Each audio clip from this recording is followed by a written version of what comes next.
আমাদের দিক থেকে উৎসবের আসল উৎসব হচ্ছে চঞ্চল ভূত এবং জয়া ভূতের সাথে আমাকেও একটা ভূত হিসেবে এই সব গুণী গুণী ন্যাশনাল অ্যাওয়ার্ড উইনার সব অভিনেতাদের কাছে আমি কৃতজ্ঞ। তো বলেন যে আমরা আপনার যারা সহশিল্পী ছিলাম সবাইকে আপনি একটা করে ফ্ল্যাট দিয়ে দেন। আমাদের প্রচারণা আসলে আমরা ওরকম ভাবে করতেও পারিনি। আমরা নর্মালি করি কি যে অভিনয় করার পর শেষ ছবিটা রিলিজ হয়, যার যার মতো আমরা ঘরে বসে থাকি। সবাইকে ধন্যবাদ আসার জন্য। আসলে আজকে ভূত আসেন দুই ভূত। হ্যাঁ, আসলে আজকে আমার কাছে মনে হয়েছে যে আমাদের দিক থেকে উৎসবের আসল উৎসব হচ্ছে বিকজ আমরা জাহিদ ভাইকে পেয়েছি। কারণ আমার কাছে মনে হয়েছে যে উনি একজন মানুষ যিনি আসলে পুরো ছবিটাতে আমাদের সবাইকে নিয়ে চলেছে। তো জাহিদ ভাইয়ের সাথেই আমরা আসলে একসাথেই ছিলাম। আর আমি স্পেশালি থ্যাংক ইউ দিতে চাই যারা আসলে এই দুজন গুণী ভূত চঞ্চল ভূত এবং জয়া ভূতের সাথে আমাকেও একটা ভূত হিসেবে।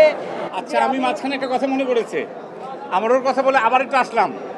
আমি যতগুলো আর্টিস্ট আছে, আমি ব্যক্তি সামান্য একজন জাহিদ হাসান হিসেবে এই সব গুণী গুণী ন্যাশনাল অ্যাওয়ার্ড উইনার সব অভিনেতাদের কাছে আমি কৃতজ্ঞ।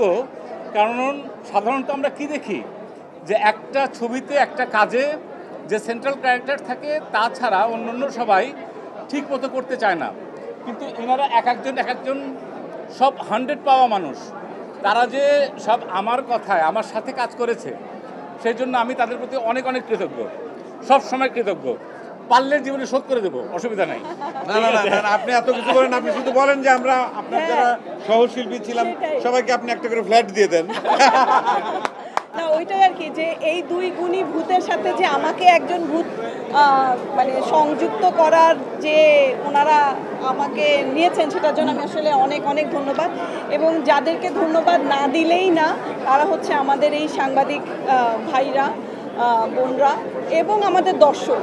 কারণ আমাদের প্রচারণা আসলে আমরা ওরকমভাবে করতেও পারিনি, কিন্তু দর্শক এত ভালোবেসেছে আমাদের উৎসবকে যে সত্যি ওনারাও আসলে আমাদের উৎসবকে প্রকৃত অর্থে উৎসবে পরিণত করেছে। ধন্যবাদ। আজকের উৎসব পরিপূর্ণ হলো শুধুমাত্র জাহিদ ভাইয়ের কারণে, কারণ জাহিদ ভাই ছাড়া এই উৎসবটা পরিপূর্ণ হচ্ছিল না। আজকে আমাদের এই পরিপূর্ণ উৎসবে আমাদের আনন্দের সঙ্গে আপনাদেরকে আমরা পেয়েছি এবং আপনাদের প্রতি কৃতজ্ঞতা। এবং এই যে এত আপনারা সাংবাদিক ভাই বোনেরা এসছেন, মিডিয়ার এত সহকর্মী আমাদের সঙ্গে বহু বছর ধরে কাজ করছেন। আমি এই ছবির যদি সফলতার দুটো যদি কারণ ব্যাখ্যা করতে পারি, এক হচ্ছে দর্শক, যারা নিজেরা দেখছেন তাদের ভালো লাগা তারা নিজ মুখে আরেকজনের কাছে ছড়িয়ে দিচ্ছেন, আর আপনারা আপনাদের ভিজুয়াল মিডিয়ামের মাধ্যমে আমাদের এই কাজের কথা ছড়িয়ে দিচ্ছেন। সেই জন্য আমি দর্শকদের প্রতি এবং আপনাদের প্রতি সমানভাবে কৃতজ্ঞ।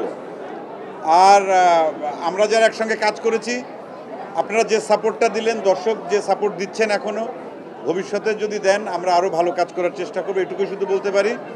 আর আমাদের নতুন প্রজন্মের দুজন অভিনেতা অভিনেত্রী সৌম্য এবং সাদিয়া, ওরা ওদের যে ডেডিকেশন দেখেছি শুধু অভিনয়ের ক্ষেত্রে না, আমরা নর্মালি করি কি যে অভিনয় করার পর শেষ ছবিটা রিলিজ হয়, যার যার মতো আমরা ঘরে বসে থাকি। তবে এই ছবিটার জন্যে আমাদের ডিরেক্টর, প্রডিউসার থেকে শুরু করে আমাদের সমস্ত আর্টিস্ট, আমরা কিন্তু এই ছবির প্রমোশনটা করার জন্যে ফুল টাইম আমরা যার মতো করে আমরা চেষ্টা করেছি। তার মধ্যে সবচাইতে বেশি সময় দিয়েছে এই ছবির জন্য সৌম্য আর সাদিয়া। এমন কোনো দিন নেই, এমন কোনো শো নেই আমার মনে হয় যে ওরা হল ভিজিট করেনি, দর্শকদের সঙ্গে ওদের মানে ইন্টারাকশন চালায়নি। তাই তার জন্য আমি আমাদের মনে হয় উৎসবের পক্ষ থেকে আমাদের মানে পরবর্তী প্রজন্মের দুজন প্রতিভাধর দুজন শিল্পী, অভিনেতা এবং অভিনেত্রী দুজনকে আমরা আসলে ভালোবাসা জানাই এবং ওদের জন্য অনেক দোয়া জানাই।